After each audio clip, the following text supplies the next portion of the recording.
hit you? Oh, does Matt Peak hit you? Matt, do you hate her? You hate her. Where does he touch you? She's having a hard time. Let me down! Ah, sabotage me! Who does she love more, you or your wife? I don't know. Who do you love more, me or your wife? Uh-oh. Intercourse, employment. I don't know. Which has to do with which? I don't know. I've known you longer. But I've put out way less. I have a lozenge in my mouth because my throat's sore. You guys I'm getting getting sick? sick right before I get on a plane. You all been hanging out in that room together. Yeah. Kissing. You know what I should do? Wear one of the masks like a Japanese person would, so that way I don't get other people sick. I thought they do that because they're paranoid. No, generally it's because they know they're sick and they're not trying not to spread the disease. Matt, what's another fact about Japan that only you know about? Oh, tentacles. Yes. Is there a sponsor? Yeah, well, I was gonna get there, Adam. Okay. Because we were learning a little bit more about Japan, but say you wanna learn a little bit more about yourself. Maybe you should try out 23andMe. Adam, you tried it. I did it. And you found out a lot of information about yourself. You don't have to share with them, so that way they can clone you. Stay tuned for the results. Yeah, but they are the sponsor of this episode. 23andMe is a service that allows you to send in some of your genetic material. I don't know if you have to choose. You sent in fingernails and something you found in the back of your throat. Yeah, But one of my tonsils. They'll give you a full genetic profile. This includes your genetic history. You can even get it so that way it includes some of your health. Then you can find if you're prone to certain diseases or if you're gonna live forever or things like that. There was always a rumor that there was a scandal and an affair in my family, and that's how we got some Italian in us. Find out at the end of the show. Find out at the end of the show. Oh, I can't wait.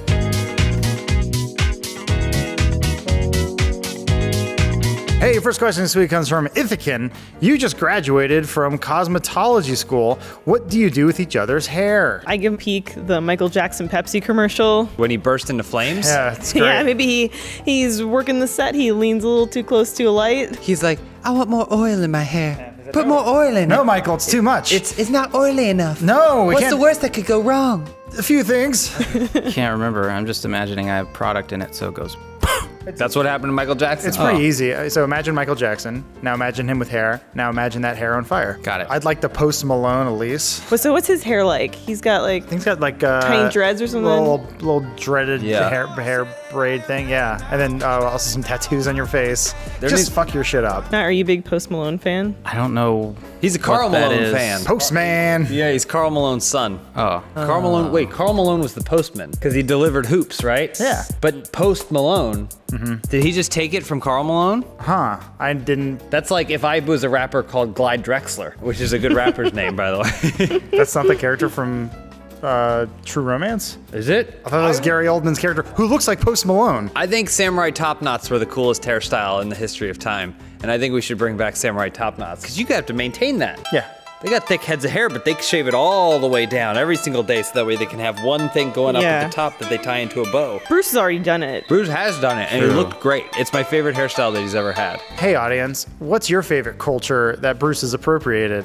Leave your comments below, and we'll send them off to the FBI. Matt, Jack Sparrow style excluded, what style would you give to someone in this office?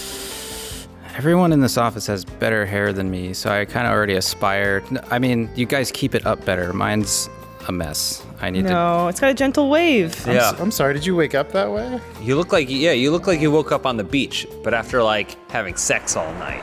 I'll take it. Yeah. I think you guys would honestly, all three right here would look great with the big mohawk with the shaved sides of the heads, but not too shaved. I feel like you could all pull that off really well. I always wanted to give it a try, the mohawk. How do they keep it up so tight? LA looks. Yeah. Next question from Snasket. A friend told me his mom paid him $500 to stop playing D&D because she felt being a nerd would destroy his life. What is your nerd buyout price? I mean, does it have to be monetary? Because I'd do anything for a sandwich. I'm kind of hungry right now. Yeah. Yeah. Okay, I'll stop Doctor Who and you stop. There's so much to choose from. You quit Doctor Who and then you make me quit. I've never seen Doctor Who. Have Me you guys neither. Oh, okay. I guess we gotta start. What's something that people think is nerdy but isn't actually nerd? Like I'm kind of a nerd. I watch The Walking Dead. I'm a big nerd. I've seen all the Marvel movies. Yeah. Star Trek, I guess, for me, but So how much would someone have to pay you to stop watching Star Trek? it would take someone to have Disney make original unaltered Star Wars trilogy on Blu-ray to stop watching Star Trek. How's that? So it takes one nerd thing to get you to stop doing another nerd thing? Exactly. I'd stop watching for a chemistry set. This is from Ginga Ninja? When do we get a show with Omar showing off them sneakers and giving tips on how to keep them fresh? Omar, come over here. Stop your actual work and start doing this waste of time. Omar coming. Let's see what he's wearing Omar, today. this person wants you to do a show about sneakers. Oh, sneakers. I thought you said Snickers. We can integrate Whatever it you however want. you want. All the things we love. Yeah. You should say my kicks. Oh, my okay. fresh fire. We're already learning. What's coming up? What's coming down the pipe? Yeah, is there a shoe that you're looking out for right now? Like one that's coming out? The off-white lickety splits, or like something. Omar, do people even like Yeezys anymore? No. Oh, honestly, they have been gone down because he's such a crazy person. Oh, the value of shoes is dropping. Are shoes like cars where the second you buy them, they start depreciating? As soon as you put them on your feet. So if I say I just got those off-white lickety splits, but I dropped some tomato pasta on them, what do I do to get the tomato pasta off? Now they're custom. Custom, nice. There's a pro tip. Yeah, now you can start your own brand, tomato That's brand. sweet. That show had a $3 million a year budget. Your next question comes from Martin Gray 2. Comedy is tragedy plus time, or whatever. What is the incredibly sad experience you had that made you funnier afterward? My life? Every phase of Adam's life, basically. My life's it wasn't that bad. It was just, I had a lot of adults who didn't like me. So I think they went out of their way to make my life kind of crappy. But the thing is, you're an adult now who doesn't like a lot of young people. So you're paying it forward. You're gonna make them funnier. Cats in the cradle and the silver spoon. I'll never forget the time I was at Disneyland and I wanted to say hello to Jack Skellington. And he waved his arm at me, told me there was just no time for me. I don't have time for you. That made me funnier after. Why is that? You wept for 12 hours. Look, he thinks it's funny. Yeah, it's funny because It's funny to him. Yeah. Mine is when Piccolo died. Which time? It was, the first time. Okay. That was a really hard day for me because we were at church, and then I always get excited. I had excited to come home from church and watch Dragon Ball Z because I didn't like church very much. No, but you love Dragon Ball Z. But I love Dragon Ball Z, and also my cat had died that morning. But that's not as big a deal as Piccolo had died. You only get one Piccolo. There's millions of cats. He was Gohan's surrogate father. And Gohan means rice. Gohan means rice. Piccolo's that little flute. I was like, there was a point where I was gonna go across this bridge, but then I was like, no, something's wrong. So I made everyone get off the bus. Yeah. And then we like ran to safety, but then the bridge collapsed. But then the fate started chasing all of my friends and killing them all, including the gymnast.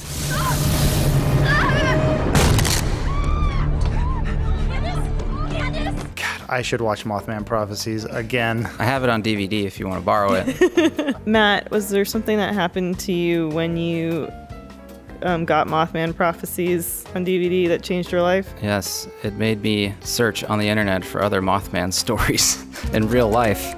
And maybe it helped me develop my BS radar. Think fast, is the Mothman real?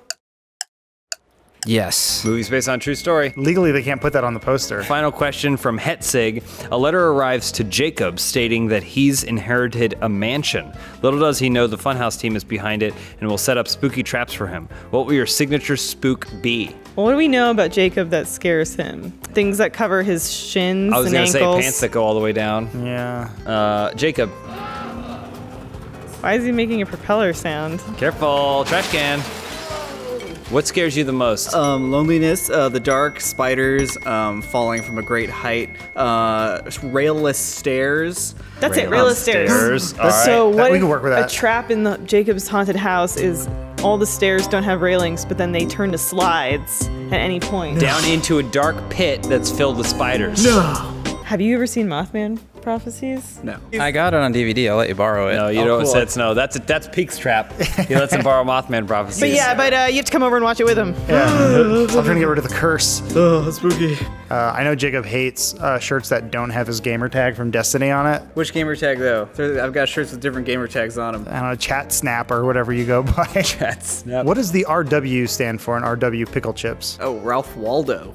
You happy now? Hey, at least we got to the bottom of what RW stands for in Jacob's username. But if you want to get to the bottom of your genetic history, we recommend checking out today's sponsor, 23andMe. This episode of Open House is brought to you by 23andMe, a genetic test service that helps you understand what your DNA can tell you about you and your family's story. 23andMe provides personal insight into your health and ancestry with over 90 reports on what make you unique. Want to explore where your DNA is from, or learn how your genes play a role in your well-being and lifestyle? 23andMe's got you covered with profiles of over 150 regions worldwide. Your traits make up a major part of who you are, and 23andMe provides an intricate look into those traits. With 23andMe, you can find out if you're prone to kicking in your sleep, whether or not you might naturally be a gifted singer, or even if mosquitoes are more attracted to your blood than others. Shining a light on your own genetics can illuminate who you are. Now, through December 25th, get a special discount on your 23andMe kit.